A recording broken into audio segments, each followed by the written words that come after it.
Yeah, we're excited to be in the MLS Cup Final. That was our objective, and I think the guys did an emphatic job of making sure it was only one team playing here next Saturday.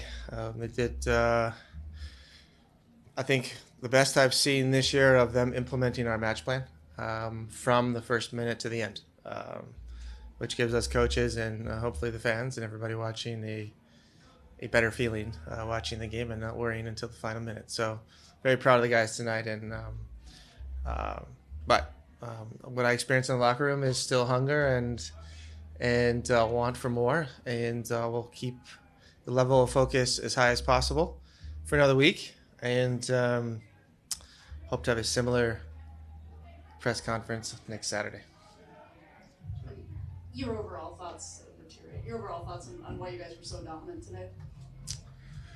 Um, I can share a little bit of our match plan on the first two games against Austin, especially the game here in LA, to put them under pressure, who likes to play and spread the field out, and to involve six plus their goalkeepers, players, so that's seven in build up. And if you can successfully put them under pressure and make them make mistakes, it's hard for them to find a rhythm.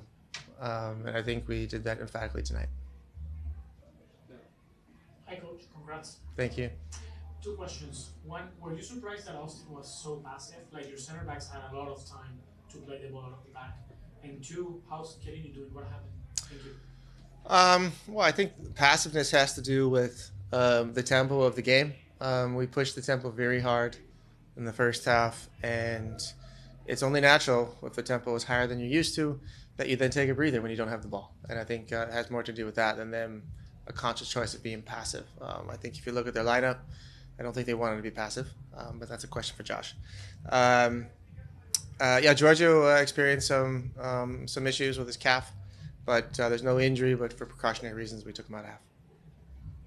Steve, same here. Two questions on Eddie Segura. What is he dealing with, and do you expect him to be good for the final? Yeah, he's also dealing with a leg injury. We'll know more. There were more tests done today and yesterday, so I'll have more information hopefully tomorrow. And you said kind of, this is the best they follow that plan that you've implemented. Was you guys working out of the back and kind of those long direct balls something that you guys implemented? Because I saw it more and more today where you were having a lot of success creating in the final third with those passes. Yeah, deep runs and connecting passes in behind the opponent's back line is a huge part of our DNA. It's a big part of our game model. And the more we can do it, the better we are. The faster the game is, and the higher the chances are of us scoring. And so, yeah, it's absolutely something we work on, not particularly only for this game. It's part of our daily, maybe not daily, but regular training regimen. Hey, Steve, congrats on the victory. I wanted to ask about the first goal. It looked like it was a set play. It looked like you guys had been working on it. Curious on how long you guys have been working on that play and to see Chicho again score from the corner. Yes, we have invested more time in set pieces. I think it's only natural this stage of the season where duration of training and intensity of training, duration should be turned down a little bit. You can't gain any fitness at this point in the year. And so we focus a little more on the details of the game, including set pieces. So we have invested more time in them, and that's Mark Dos Santos' department, and he's done a great job the past two games. We've scored 3 big goals in set pieces. Steve, were you disappointed to go into the locker room at halftime only 1-0 up?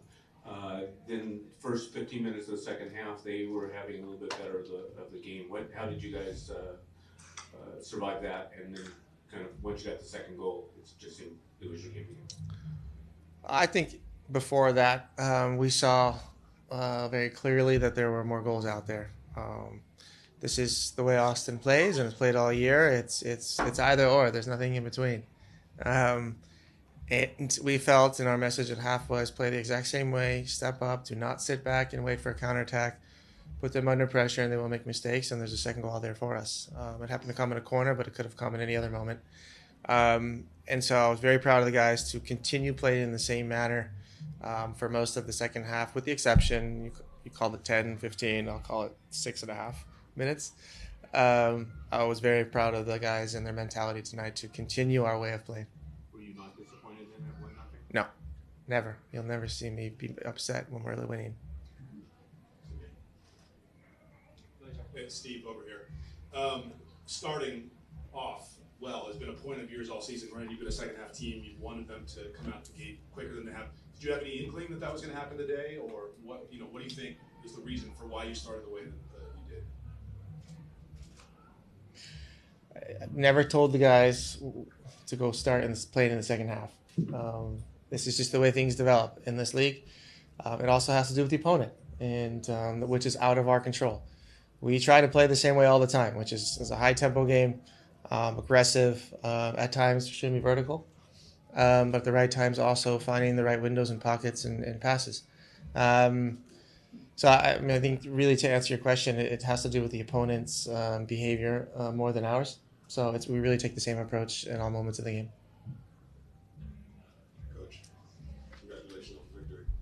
You talked about the success in the set pieces and that was intentional effect for today. Can you also talk about just how big a goal confidence-wise the third goal for Opoku is coming off on substitution, getting that goal, kind of bringing to validation all of the success in open play that LAFC had to that point? Yeah, absolutely. That's a good point.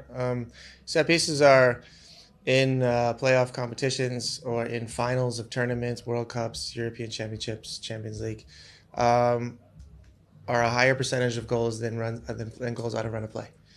We know this, and games are tighter when there's more on the line. And set pieces are very, very important, and I'm happy we took advantage of it in 2 games. And Mahala has been very bright for us this season. Mahala has become more prolific this season in relation to last season. He has grown as an attacker, and his energy and his verticality coming in and off the bench today was key, and his energy was key as well. And it was only natural that after putting a good performance in last week and this week, he comes up with a goal. So it's great for him and his confidence. It's great for us too. It's another option off the bench. And just to follow up, unrelated, you talked about prolific play. You didn't get onto the score sheet today, but then Mwanga, another great game, another great effort. Just talk about what you saw from him on the field today. Yeah, I've said it before. He's a complete package. He has the ability to dominate the game and to put the opponent on his heels, and he did. Lima and Rigoni had yellow cards in the first half, mostly due to our strong left side with Giorgio, Chiki, and Denis. And we knew our message at half was continue, and things will fall. Yeah, he doesn't stop. He loves to play. He hates it when we stop training too early. He wants to continue training. He's an animal in a very positive way. In every sense of that word, a positive way. He's a pleasure to coach, and he loves being here. And I think he's just waiting for next week to score again. Hey Steve, congrats. I thought, among other things, one of the things that helped win the day was really smart game management. So I was wondering if you could talk about your thought process behind the starting lineup and also the substitutions. Yeah, the tempo of the first half was very, very fast and high, and both teams suffered. In the second half, it dropped in tempo, and you saw both back lines get stretched a little bit. There was more room to counter, and then it's only natural that your attackers get a little tired. So we wanted to hold on to our first 11 as long as possible, because we felt we were closer to the second goal than they were to getting a goal, and that's what happened. But as soon as the second goal was scored and that penalty was not called a penalty, we knew it was time to change. Get some fresh legs on the field and to shore up the game. And then in the end, when they're pushing, there can always be a third and fourth goal that can fall. But yeah, our attackers did a great job, Chicho and Carlos, as long as they could. And then bringing in some fresh legs is an option we have that not many teams have, with similar and sometimes different and better quality. Steve, congratulations. One of the great things about American sports is in a final you get home field advantage. Been to a lot of games in Europe. The fans here, I would stack them up against any fans anywhere around the world in terms of the atmosphere that they create. This is a massive moment for them to get to MLS Cup. We talk tactics, we call players. But what's your message to the fans who have been waiting for this moment, for a few years now to kind of be able to experience it? Yeah, amazing atmosphere here. It makes me feel right at home. It is my home, but away from home, my second home, Europe.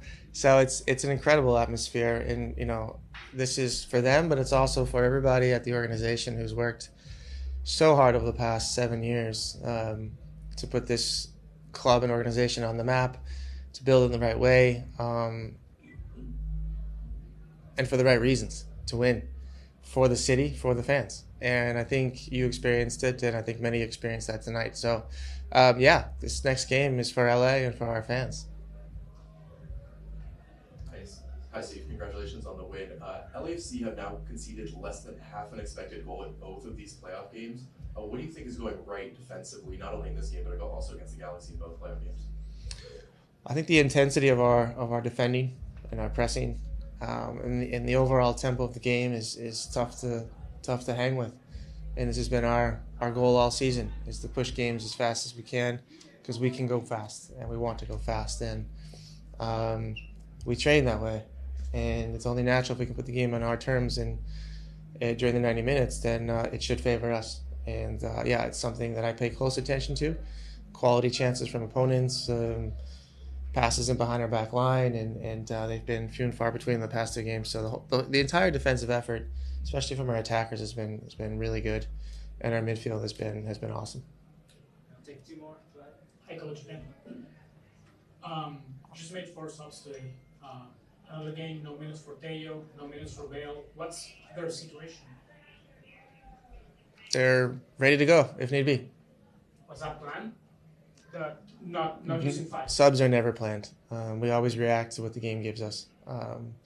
There was today, the subs we made were necessary, and I think the right choice.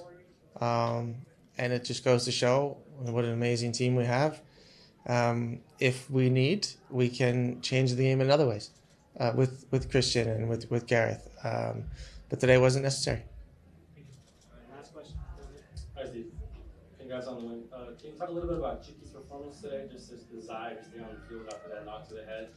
For a player of his age, still 23 years old, can you just talk about his growth this season and just his current form? Yeah, he's getting old, isn't he?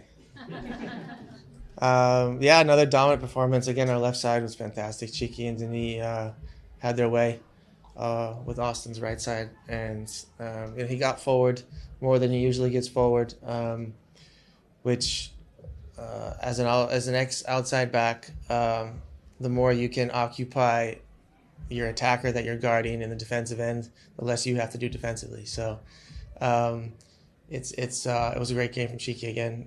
Fantastic effort. I think he ran into a wall in the end physically because he didn't anticipate going forward so much today. But yeah, he's a warrior. He's a smart and clever player. He is also, for his position, he's a full package. He can defend, he can attack, and he has a heart and desire. So he's perfect for LAFC.